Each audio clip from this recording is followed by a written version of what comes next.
रोज शेतात काम करणारा गोटे आज पहिलीच वेळेस विमानात बसून मुंबईला गेला. कशासाठी गेला आणि पहिली वेळेस विमानात बसून कसं वाटलं पुढे सगळं सांगतोच की. आता विमानानं जायचं होतं, म्हणलं तिथं काही खायला भेटतंय नाही भेटतंय, आपलं चिप्स खाऊन घ्यावं. कॅब येताच मी आणि भाई निघालो एअरपोर्ट कडे. आता पहिलीच वेळेस विमानानं जायचं म्हणजे भीती पण वाटत होती आणि खुशी पण होत होती. एअरपोर्टला हे गाडा ढकललेलं फक्त पिक्चर मध्येच बघितलं होतं, आज मी पण ढकलून बघितलं, मजा येऊ लागली. बॅग चेकिंग करायला मोकार गर्दी होती, पार वैताग येऊन गेला. आयला एअरपोर्टला तर पावला चेकिंग होती, भारी आहे राव. तिथं बसल्या बसल्या एक गोष्ट आठवली, लहानपणी भाऊ म्हणायचं ऑनलाईन मध्ये काम करून हिव करेंगे त्यू करेंगे, मी त्याला हसायचं येड्यात काढायचं, पण भाईने जे जे म्हणलं होतं ते सगळं खरं करून दाखवलं, ते पण ऑनलाईन मध्येच काम करून. बराच वेळ थांबून झाल्यानंतर फ्लाईट आली. फ्लाईट मध्ये बसलं की सीट बेल्ट लावायचं इन्स्ट्रक्शन भेटलं. बघता बघता तर फ्लाईटने टेक ऑफ केलं. वरी गेल्यावर भाईला म्हणलं इथं खारमोरे शेंगदाणे येत नाहीत का.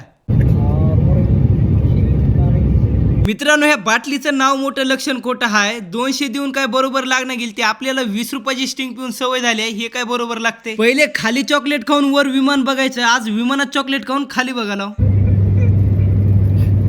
मित्रांनो, तुमच्या भावाला पण ऑनलाईन मध्येच काम करायचं आहे तर फॉलो करून सपोर्ट करा राव.